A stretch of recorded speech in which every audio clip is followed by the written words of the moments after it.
Hello दोस्तों, मेरा नाम मोहम्मद शादमान। मैं ग्राम पंचायत सराय नंबर से आप लोगों के साथ में एक बहुत ही ज़रूरी एक जो कि एसआईआर का काम चल रहा है उस पर बात करना चाहता हूँ। मैं आपको समझाना चाहता हूँ कि एसआईआर है क्या और इसमें हमें क्या करना है। इससे हमें घबराना नहीं है और कौन कौन से हमें इसमें स्टेप और कौन कौन से स्टेप को फॉलो करना है। तो सबसे पहले हम समझते हैं कि एसआईआर है क्या। एसआईआर एक सिंपल प्रोसेस है जो कि इलेक्शन कमीशन ऑफ इंडिया हमसे कराता है, ईसीआई।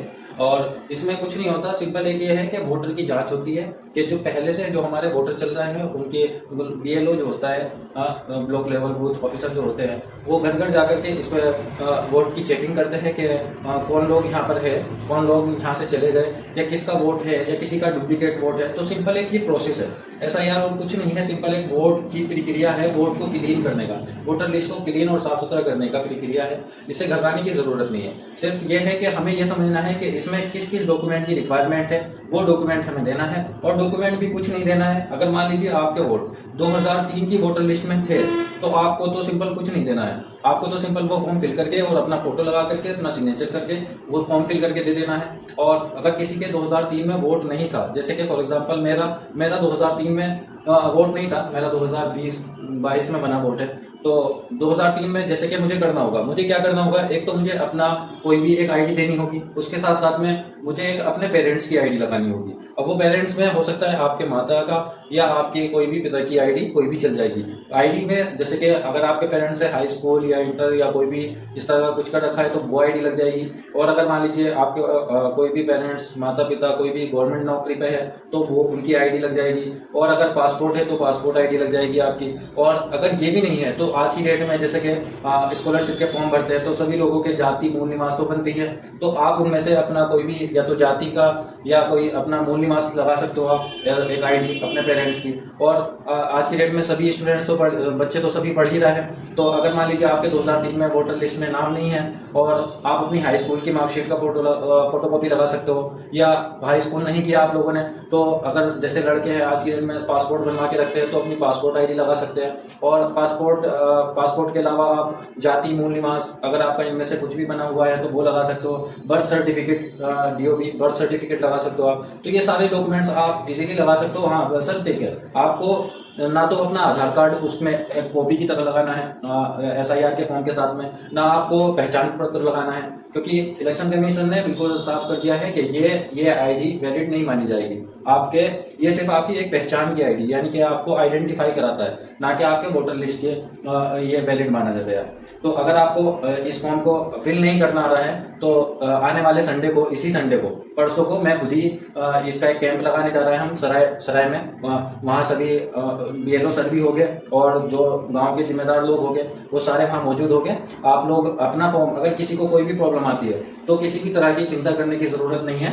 वहीं पापा मेरे साथ में हो गया, अब वो नहीं, आप लोग जानते हो गए, जो कि इलेक्शन पिछली 4 बार से इलेक्शन लड़ता आ रहा है, इस बार वो 5वीं बार इलेक्शन लड़ रहे हैं और वो मौजूद हो गए वहाँ। वो अपने तौर से सारे काम करवाएंगे और किसी भी तरह की कोई आपको परेशानी या किसी भी तरह के कोई भी डरने की ज़रूरत नहीं है किसी भी तरह के। ये कि क्या चल रहा है, किस तरह के फॉर्म है, कि कहीं कुछ ये बहुत से लोग समझ रहा है कि एनआरसी है, ये है, तो इस तरह की अफवाहों के चक्कर में ना पड़े। बस एक ये सिंपल सा एक इलेक्शन कमीशन जो है, ये प्रक्रिया है इलेक्शन कमीशन की वोटर लिस्ट को साफ और क्लीन करने की, जो कि बीएलओ आपके घर आ करके, जिसके घर नहीं पहुंचे फॉर्म वो फॉर्म पहुंच जाएंगे, और जिनके पहुंच गए हैं वो परसों संडे के दिन मैं ही खुद ही वहाँ बैठूंगा और साथ में सब लोग भी होंगे, बीएलओ सर भी होंगे वहाँ पर। आप लोग वो फॉर्म लेकर के आना, अपने फोटो लेकर के आना और आईडी लेकर के आना। वो सिंपल जो मैंने आईडी आपको बताई है उनमें से आधार कार्ड और पहचान पत्र, आईडी नहीं चलेगी उसमें।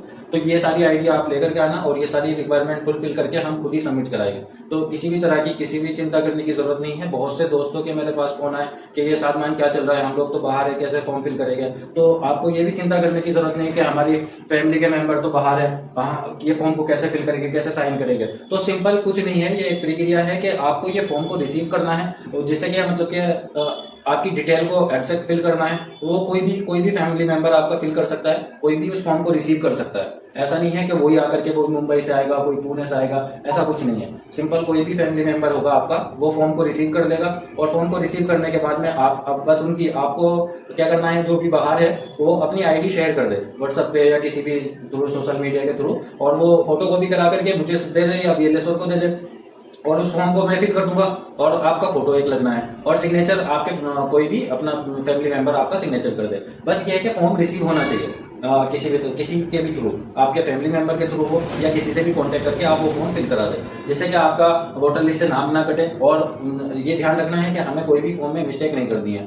तो जो जिसके 2003 में वोटर लिस्ट के 2003 में नाम है तो उसको तो कोई ऐसी अलग से आईडी देने की ज़रूरत नहीं है। और मान लीजिए जिनके वोटर 2003 की वोटर लिस्ट में नाम नहीं है, बस उनको एक अपने आईडी देनी है और अपने एक पेरेंट्स की आईडी देनी है। अगर मान लीजिए पेरेंट्स की कोई ऐसी आईडी नहीं मिलती जिसके नाम मैंने बताया है, 12-13 आईडी लग रही है आज की डेट में, और इलेक्शन कमीशन ने जो वैलिड मांगी है इसमें एसआईआर की प्रक्रिया में, तो 12-13 आईडी है। अब 12-13 आईडी में से अगर आपको मान लीजिए कोई भी नहीं मिल रही, तो आप क्या कर सकते हो, अपने जो भी बच्चा है और उसके 2003 में वोटर लिस्ट में नाम नहीं था, उसके पेरेंट्स का 2003 लिस्ट में नाम जरूर होगा, तो वो क्या कर सकता है, स्टूडेंट बच्चा जो भी है या जो भी मतलब कि जिसका नाम 2003 की लिस्ट में नहीं है, वो क्या कर सकता है, वो अपना एक आईडी लगा ले और अपने पेरेंट्स की आईडी में वो 2003 की जो जहां उनका नाम आ रहा था वो उसकी कॉपी करा के लगा सकता है। तो ये सारी प्रक्रिया है इसके, तो इससे घबराने की जरूरत नहीं है। और संडे के दिन हम खुद ही अपने हाथ से सारे काम करवाएंगे। तो थैंक।